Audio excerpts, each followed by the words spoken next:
Good morning, grandkids. We have Jeanine, the book reader, here. Let's see what she has to say.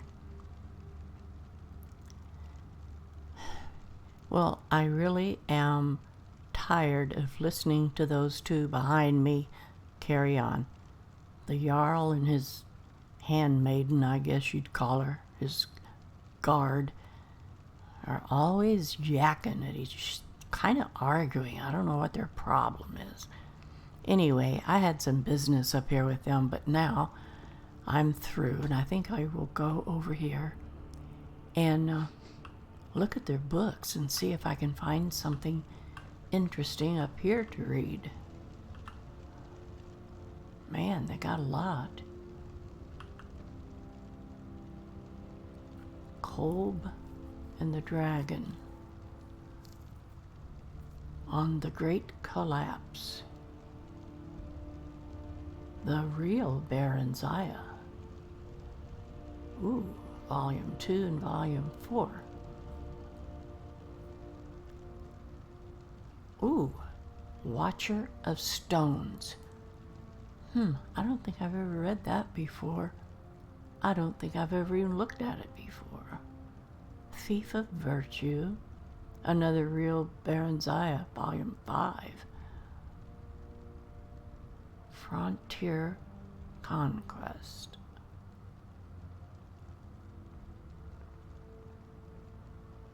Disaster of Ionith.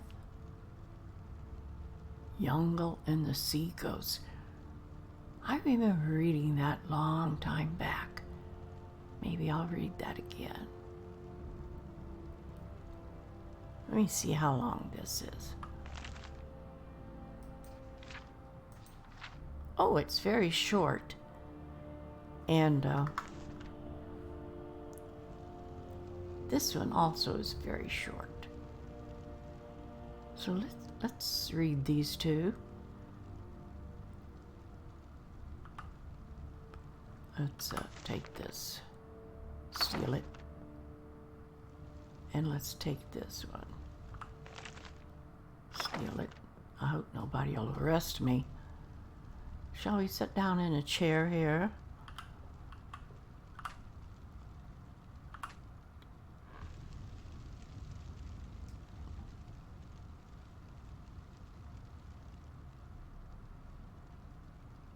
Okay, now let me look at my books.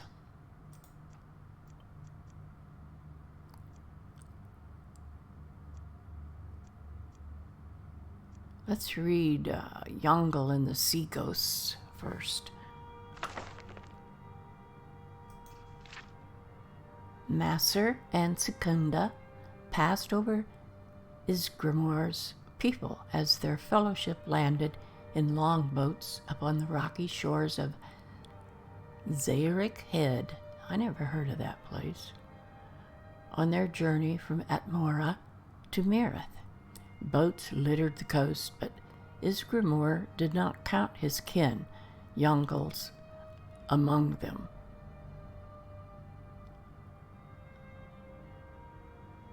Maybe that's Ingalls, that's a lie. Isgrimor commanded the sea ghosts to surrender his kin, and a great gale darkened the sky. The seas thrashed and churned, and a wrathful storm appeared. Isgrimor took up the oars and rowed into the storm alone. Upon the sea, Isgrimor wrestled with the sea ghosts, and the storm carried him along the jagged coast. 2 fortnights passed without relief, until finally the storm broke. Come the next dawn, Youngle's longboat was found in the icy surf by the vengeful sea ghosts. But the vengeful sea ghosts had already taken Ingal and his clansmen. In this terrible grief, Isgrimor slew a dozen beasts and burned them in honor of his fallen kinsmen. A barrow hill was dug in the Atmoran tradition, and Ingle was laid to rest with rites and honors among his clansmen far below the rocky face of Zayric Head. Zayric Head. I don't remember that as the name of anywhere here. The first children of the sky to perish in Tamriel. I wonder if some clansmen might look for that someday. Interesting. I shall talk to my clansmen about this. Yes, I do have clansmen and relatives. Alright, let's read Watcher of Stone. This is by Gelif Sig, Thane of Joran. I don't know where that's at. Long have I waited at the Guardians. I must know, are the stories true? Surely you've heard them, tales of the stones granting powers to heroes of old. The stones granted power? Those special few being able to choose any stone to rewrite his fate. Oh, maybe like those standing stones? Of course you've heard of them. That's why you touch the stone. Yeah, the standing stones. That's why you touch the stones as you pass by. You've heard they bring luck or a sign from the gods. But you think little of the action. It has no true meaning for you. I see it in your eyes as you pass. You do not believe. But I have always believed, always felt that I was one of the few whose fate was not sealed at birth by the stars overhead. One of the few who could see these stones, draw on the power of the gods to change my life, change my future. I have always felt it. I have done much in my years, fought battles, defended villages, quested and adventured throughout Skyrim.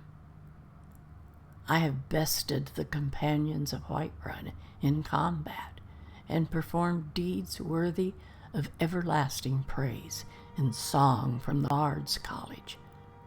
No task was too small or great if it could bring me honor, glory, proof that I was worthy of the stone's power. And yet, nothing.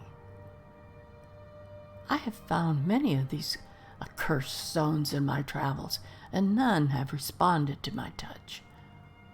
With each new feat, I would return to the Guardians, wondering if the gods finally would deem me worthy.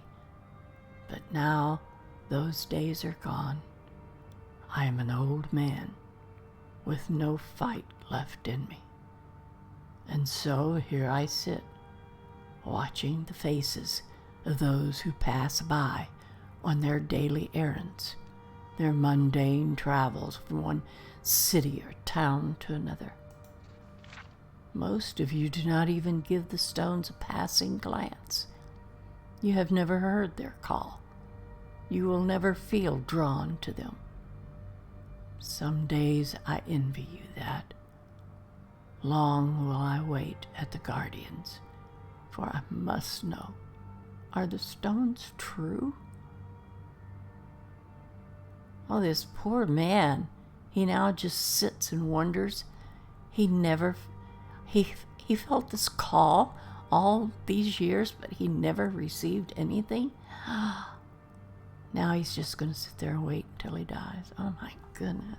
What a sad tale, guys. What a sad tale.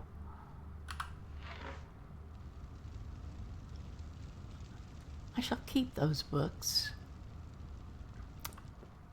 One of these days, long days from now, I might read them again, or maybe I'll give them to someone else to read. They might find them really cool, too. Oh, well.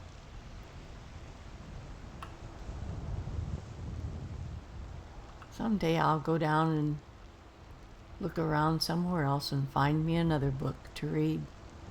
I hope that you will join me in reading the next book that I come to and find. See you later, grandkids. Bye-bye.